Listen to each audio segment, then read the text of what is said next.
Hello and welcome to the second episode of The Lighthouse with me, Elijah Lee, your host. Today we discuss a major current event, the Israeli-Iran war. Of course, Israel is already attempting to end the Hamas conflict, so they're very good at staying busy, as you might have noticed, not just over the past couple of, weeks or years, but decades. There are always people trying to destroy Israel, and lots of times it's either terrorists who don't just want to stop with Israel, they want to kill most who disagree with them, if not all. And sometimes the people that are anti-Semitic and against Israel are those who have no clue and only know how to go onto university campuses and protest. But we're going to be diving into all of this and a lot more today on the podcast. Thank you for listening.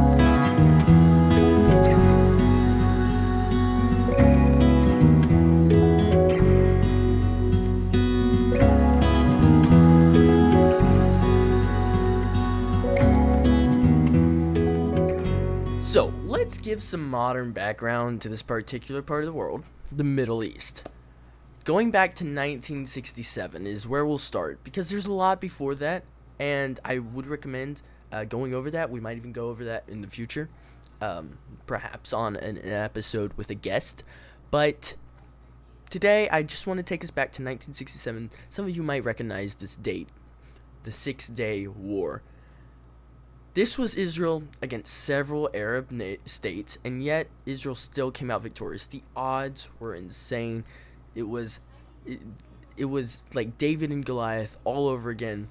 Yet David won once more. God's chosen people won once again. Besides the victory and the ceasefire managed by the United Nations, Israel also acquired a good chunk of land, and this included the Sinai Peninsula, the Golan Heights, the West Bank, the Gaza Strip, and Old Jerusalem. Israel is in fact still in possession of these territories, with the exception of the Sinai Peninsula, which was given to Egypt in 1979, the Camp David Accords during Jimmy Carter's presidency. And Israel returned this land when that wasn't the only way they could be safe from Egypt anymore. There are other ways. And I think if more people realize this, then there would be less complaining about the land that Israel holds. When you talk with people who are protesting about the river to the sea, yet they have no clue what river and what sea that is, if you take a minute to look at a map, you'll see that they are speaking about the Jordan River and the Mediterranean Sea, but sometimes they have no clue. They don't take the time to go find out for themselves what they're protesting about. It's a lot of emotion, very little factual statements, just a lot of emotion. I got fired up about this. I'm really mad about this, and so now I'm going to go let everyone know that I strongly disagree with what's going on. And there are videos out there you can go find where someone will go onto a university campus and they'll start asking around people who are in these so-called peaceful protests. Really, they're violating terms. They're trespassing, in fact, sometimes even prohibiting students from getting their education because they're prohibiting them from getting to their classes. You ask these people, what are you protesting about? And sometimes they don't have a clue. They chant this phrase, from the river to the sea, but they have no clue what they're talking about. And you can ask them, what river, what sea, and they don't know. They don't even know sometimes where Israel is on a map. So it's people not looking entirely for the truth. It's just emotion. They're just filled with emotion, and that's really the way Gen Z has been. How I feel, I'm gonna let you know about it. And you know what? Facts are often thrown out the window, and that's okay, because it often comes back to bite you. A very good history teacher that I had once said, either you will be a student of history or a victim of history. And if you don't study history correctly, like lots of these kids on the universities that are doing these protests, then it's going to come back to bite you. Because if you don't know history, history might repeat itself on you, and that's never fun at all. And what tires me out is the amount of clueless anti-Semitic complainers that have come about in the last few years. I mean, they could at least take time to understand the history of the region a little bit. But even that is rarely done. And so here I am, yeah, me, trying to make sense of every point of view in these conflicts. And listen, from a young age, I was learning about Israeli history because my dad saw it as important. I mean, he always taught us the Bible, and the Bible is deep Israeli history. And so I was always learning that from a young age, and I always enjoyed those stories about Israel in the Bible. I always found them quite fascinating, how Israel would return to God and then go back away from God. And it's a pretty common theme if you look at modern history, in fact, of Israelis and the Jews. I mean, it's a pretty common effect, not just them going away and back to God, but a lot of people hating Israel and attacking Israel, and Israel winning like every time. There was that Babylonian enslavement, but even that was not permanent. You see now, 1948, Israel got their land back, and from then on, Israel has not lost a war. They just keep on winning, and it's pretty insane because it's against all odds. These dubs they're taking, it's against all odds, really. But that's what they're doing, and it's just been incredible to see. In my short lifespan, I have gotten to see them do some pretty incredible things as well. But so where is Israel right now? We're all aware of the October 7th, right, 2023 attacks by Hamas on Israelis, and that was a pretty monumental thing. That was something that all took us by shock. It was just in the middle of the night, just kind of out of nowhere. And I remember where I was. I was at my grandparents' house, and it really shocked me. And this was when I was starting to really get deep into politics, trying to understand, everyone's side in the case about everything. And this was no exception. I really wanted to understand what this was all about. This war went on for a while, right? We all know about it. And thanks to the IDF, a major conspirator and contributor was killed on Friday. Hamas leader, head of combat support and administrative headquarters, Hakam Muhammad Isa Alisa, probably destroyed that pronunciation. He was killed by the IDF. This man was basically a mastermind, a conspirator, and what he did, he was a head of Hamas. He was a mastermind behind October 7th attacks and even further attacks. So taking him out is a pretty big step in the right direction for Israel, because now you have one more leader down, and it never hurts to take out bad leaders. So here we are. That's kind of the stage we are at in the Israeli-Hamas war. Trump's been working hard, trying to get this all settled. I mean, he's really taking it upon him to get this done with, and we all know it's not an easy task, and it's not going to be overnight. It never has been overnight, especially with this war. I mean, since 2023, the end of 2023, this has been going on. So we'll just see how that goes. But today I wanted to especially focus in on the more recent Iran-Israeli war. I wanted to talk through it, and I wanted us to figure out, what exactly is going on, and beyond that, what's in for the future, and really, who is the good guy here? Sometimes it feels like we're in a pretty neutral state. We're watching a soccer game or a baseball game or a football game, and sometimes it'll be a team neither of us, neither of the teams we really care about. So we'll just kind of watch, and if it's a good game, we'll still enjoy it, but we really have no dog in the fight. Here, I think it's important to realize that we do have a dog in the fight.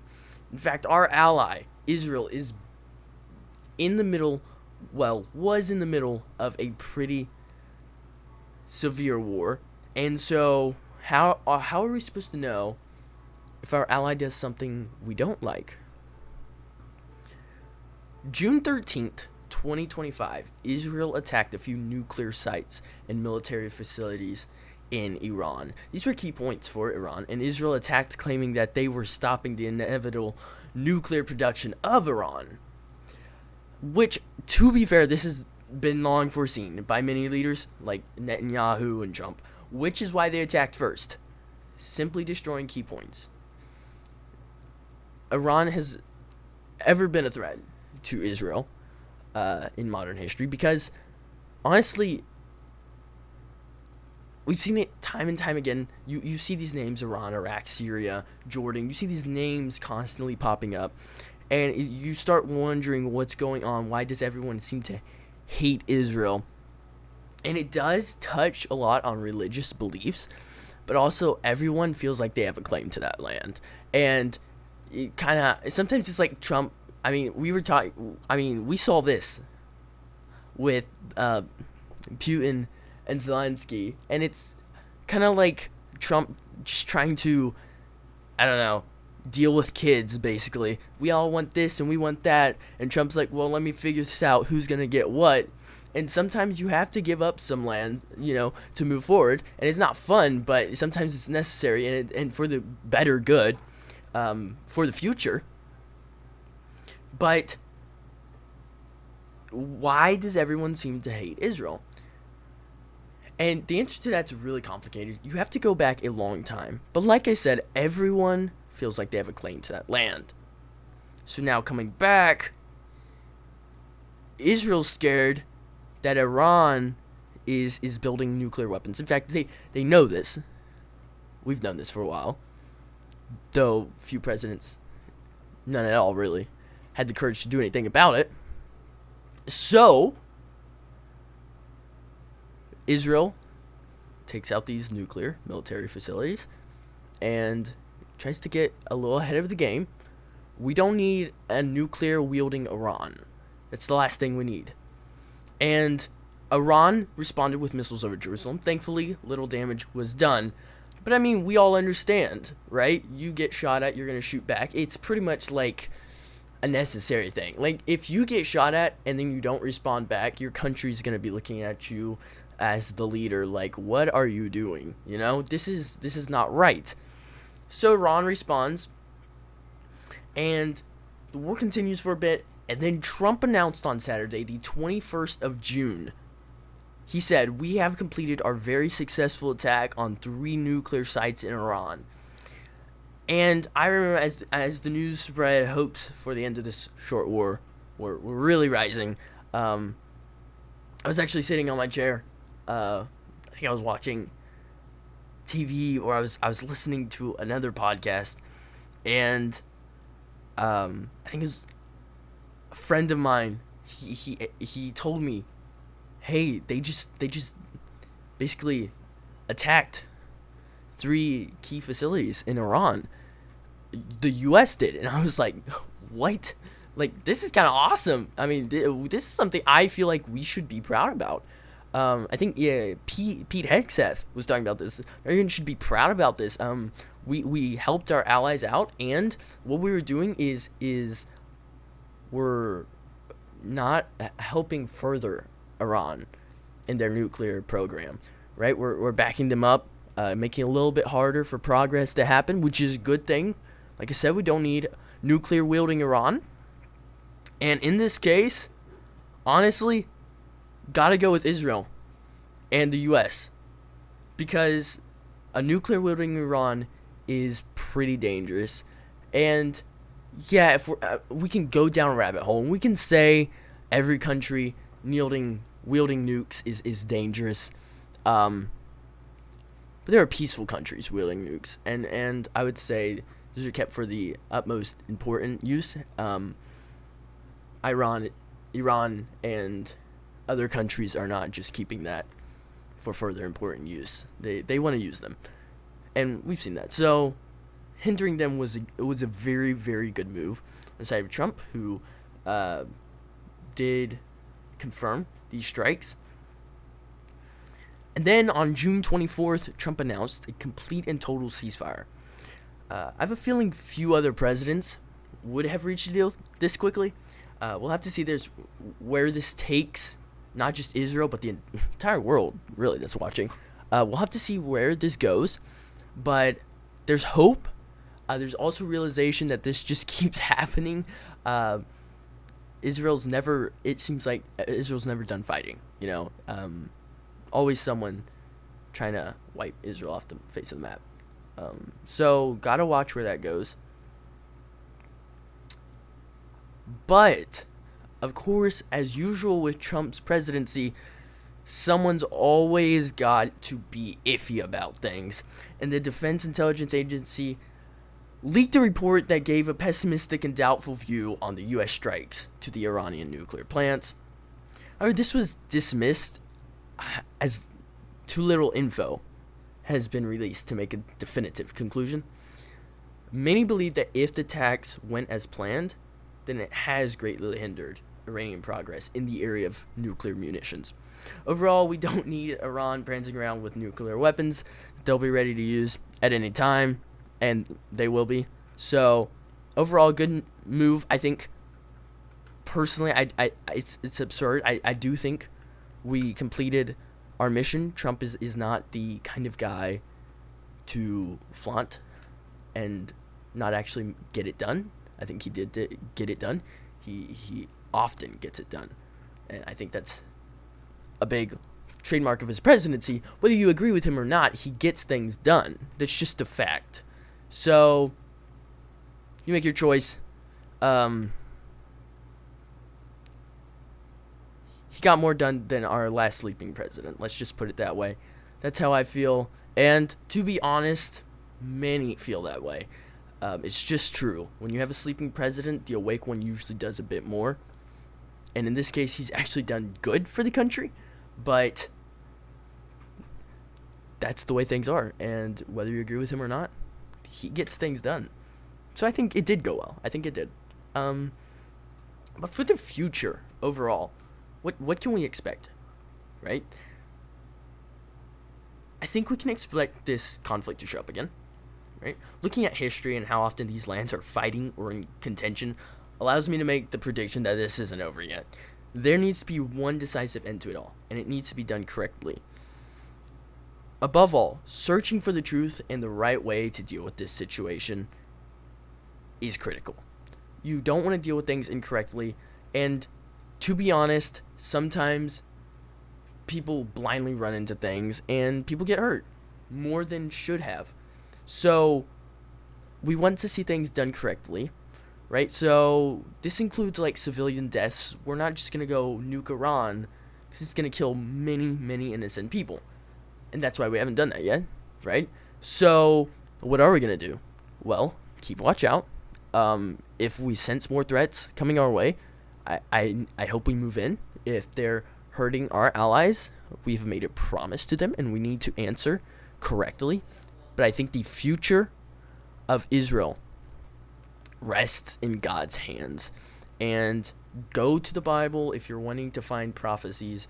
They're pretty insane. And some have been fulfilled. We have watched some be fulfilled. So it's pretty crazy. But the world is crazy, is it not? But I'm crazier. I hope you guys enjoyed this episode. This has been The Lighthouse with Elijah Kokenzie. God bless the USA.